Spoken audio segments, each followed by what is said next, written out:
But what does this have to do, Brother Wesley, with the one people and their one destiny? Oh, go ahead. Go ahead, teach.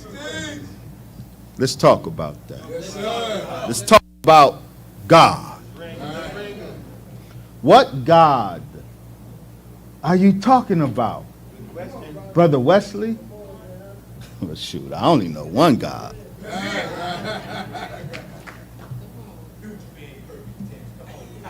Well, can we do a mental exercise? Will you do a mental exercise with me? Yes, sir. Yes, sir.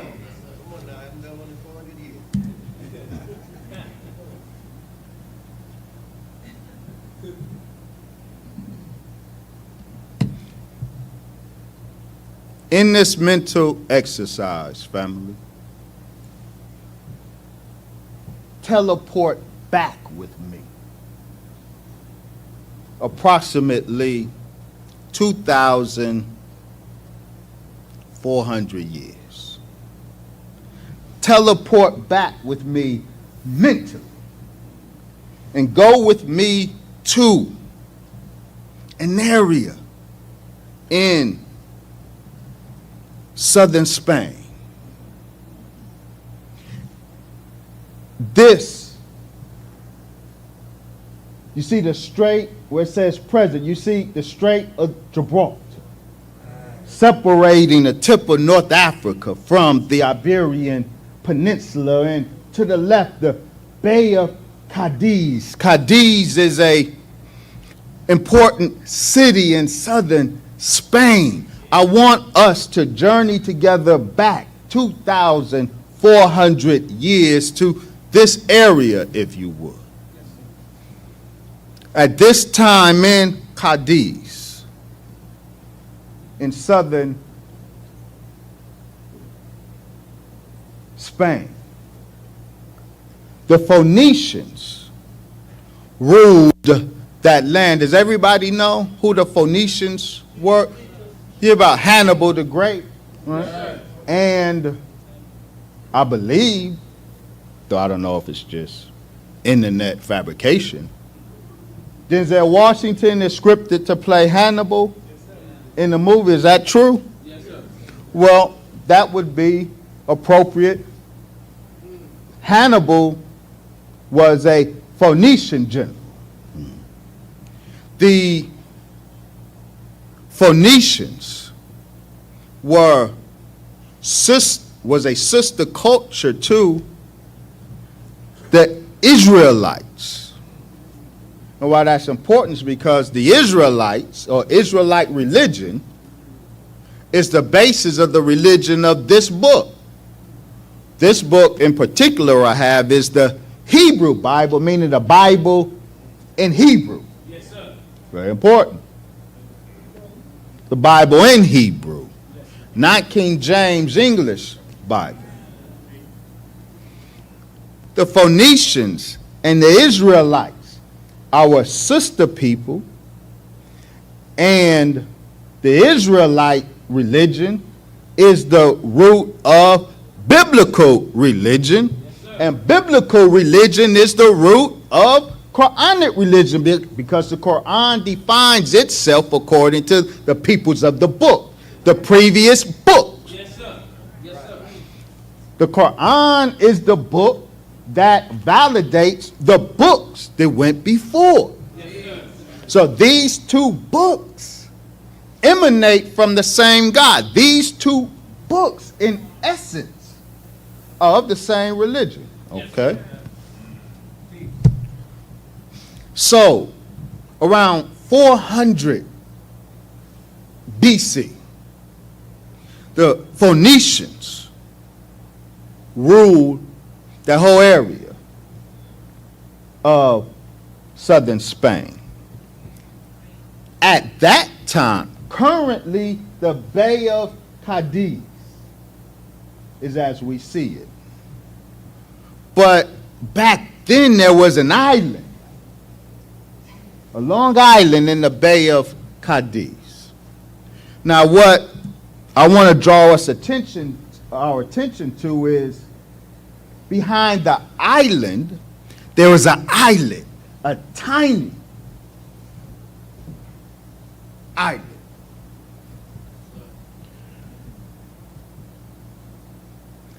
On this island was the wonder of the world at the time. On this island, 2,400 years ago, was a huge monument. It was a tower, 180 feet high.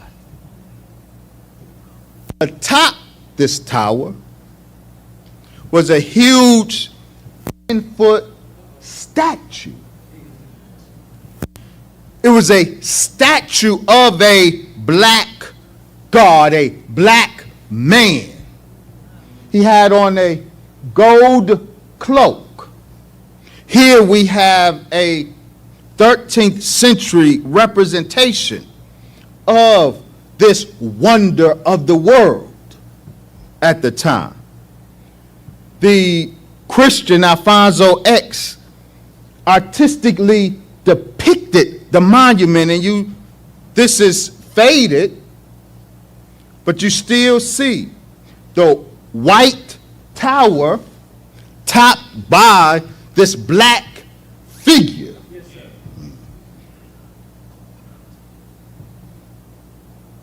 For 700 years, while this monument stood on the islet in the Bay of Cadiz, the Moors ruled the Iberian Peninsula. And the Moors called this imposing monument Sanam Cadiz, the idol of Cadiz, and they wrote about it and they even depicted it artistically. And they write, there is a black man who stands on the top of the pinnacle of the tower. Now, this tower, 180 feet high, standing on that islet in the Bay of Cadiz, it stood for 1,500 years, 1,500 years. This imposing monument stood, and it can be seen from far, and it served as a navigation point. The ships in the Mediterranean, it was a lighthouse. Ships navigated by this monument with this black, 10-foot tall, black imposing figure on it. Who is the black imposing figure? He is the god of the Phoenicians, a black god. They called him Melkart. But Melkart in Phoenician only meant, it was not a name, it was an epithet. It meant king of the city, but the city wasn't Cadiz. City was metaphor for cosmos. This black man, this black god atop this tower was the great God, the supreme God acknowledged by the Phoenicians. But this same black God of the Phoenicians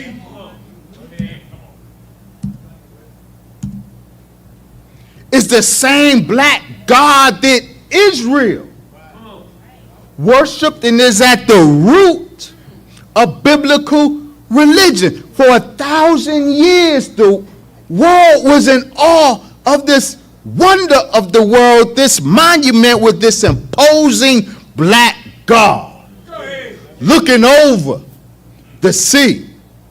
And people were scared. People were shook. The Moors eventually in 1145 destroyed the monument before 1,000 years. What point am I making? See, the black man is God. The black God is real. I have to say this, family. Go ahead. We treat aspects of the Most Honorable Elijah Muhammad's teachings as if they are passé, as if they are outdated.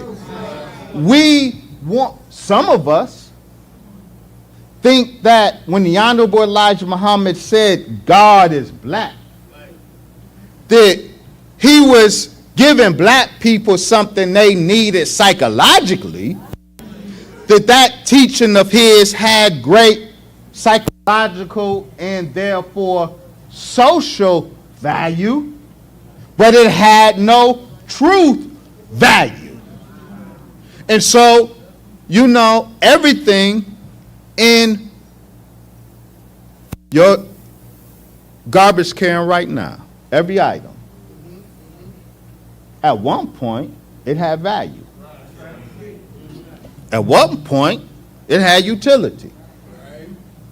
But once its utility was exhausted, it becomes what? Trash, and you throw it away. See, some of us treat this aspect of the teachings of the Most Honorable Elijah Muhammad the same way. And so I want to be real clear. When I said, what God? Oh, I only know one God? I meant the black God. Be real clear, family. And I'm saying this now, not as a Muslim preacher, but as an historian of religion, trained in the historical critical study of religion and religious texts, and professionally examined critically all of the ancient world religions. I am saying that all religion is rooted in the black God. All religion. There is not an ancient religion.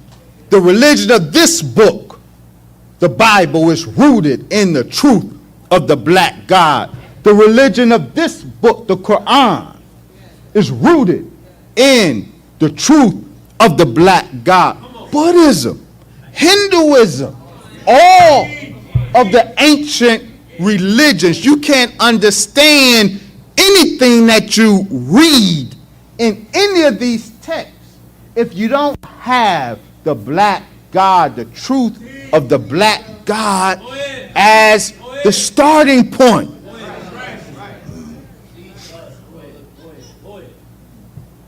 And this is, now we're here at destiny. And we're going to wrap up.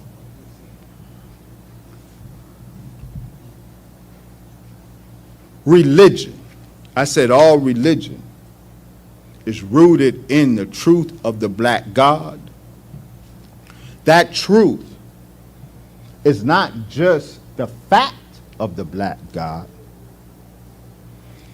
but all religion revolves around a particular aspect of the fate of the black God.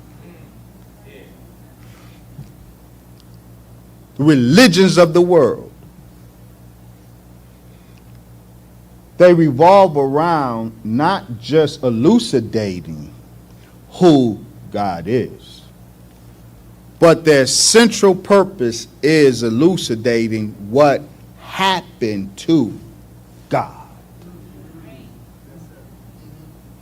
What happened to God? That is the point of all religion. Now, half of the world's religion lament what happened to God. Another half of world religion celebrate what happened to God. What happened to God, Brother Wesley? Stop dragging this out.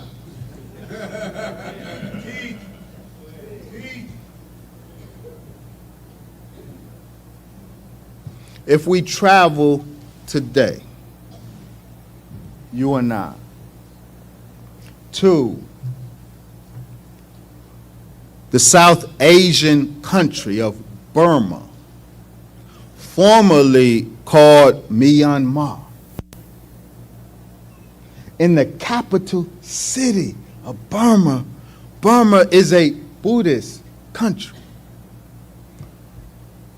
In the capital city of Burma, there's a temple to Kyakiat,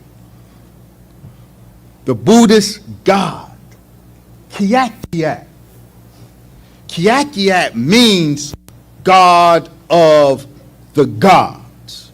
The Buddhists of Burma tell us that Kyakiat is a black god. The God of the God, is self-created, they tell us. But in the temple of Kyakiat, he is represented in a particular way. He's asleep. And the sleep that he is engaged in is called parinirvana, which means sleep death. And the Burmese Buddhists tell us that Kyakiat, the black god of gods, was to sleep for 6,000 years. During the time of Kyakiat's 6,000 year sleep, a new people. This is what Burma Buddhist tradition tells us. That during the time Kyakiat lays prostrate in his sleep death, a barbarian people will take over the earth. But after 6,000 years, we are told, Kyakiat will rise from his sleep death, and he will ascend back to his throne and slaughter the barbarians.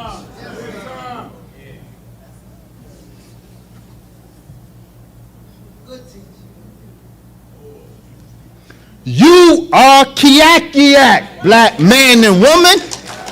You are the black god of gods that was to sleep for 6,000 years. So the Bible says, on the seventh day, God comes for 6 days, and a day unto the Lord is as 1,000 years. And this is why the U.S. flag has 6 white stripes. That's the 6,000 years that the barbarian people ruled the earth while the black god is asleep.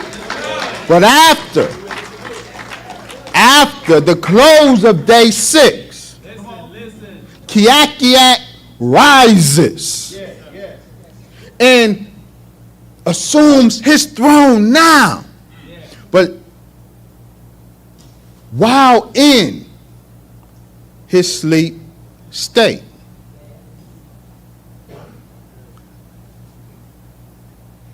the Honorable Elijah Muhammad explains to us the meaning. We hear about the fall of Adam, the fall of man. Christianity more so speaks on that. The fall of Adam, that's the fall of the gods. Now we fail, black man and woman, 6,000 years ago, and the time was set, was predetermined for our rise from death. But in between this happens, I said all religion is rooted in the black God and what happens to him. The oldest Indo-European religion is the religion of the Vedas, which Hindus use as their sacred scripture. The Vedas, written in Sanskrit, go back to around 1500 BC. This is the basis, this is the first Indo-European book of religion. And it lets us know that white folks' first religion revolved around celebrating not just the death of the black god, but their own role in the murder of the black god. Indo-European religion celebrated with a bloodlust their role in the murder of the black god, because Honorable Elijah Muhammad said that since the white man has been on the earth, he has killed 100 million black people for every 1,000 years he has been here. So in 6,000 years, he's murdered 600 million black people. And European religion celebrates that fact. And this is the icon of European religion, depicting the white god Mithra slaying the black god represented as the black bull. That's you. You see the white god piercing the temple of the black bull, and you see a scorpion sneaking up to the scrotum of the bull to castrate him. They feminize and murder the black god.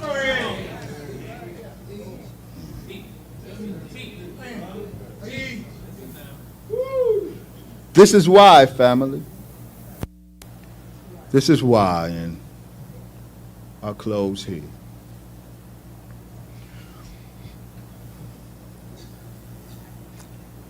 One God, one people, one destiny. The destiny, you're on my destiny, is to lead the rise, the awakening of the sleeping black god. That is your destiny. This is why, dear family, some of us, you judge us wrongly, the Nation of Islam. You judge us based on what you think you see us not doing. And so you say the Nation of Islam is or is not relevant today. Well, why ain't they relevant? I ain't see them at the George Floyd protest. They ain't have no boots on the ground. But understand that because we understand, we have an assignment. And our assignment does not involve protest. Our aim does not involve praying for our enemies. Our assignment does not involve rioting. Our assignment is the resurrection of the dead. Our job is to arise the black God. That's what we do, and that's what we are inviting you to join us in today, black man and woman. Join on to your own right now today. Accept your own and be yourself. And who is yourself? Only God. Assalamu alaikum.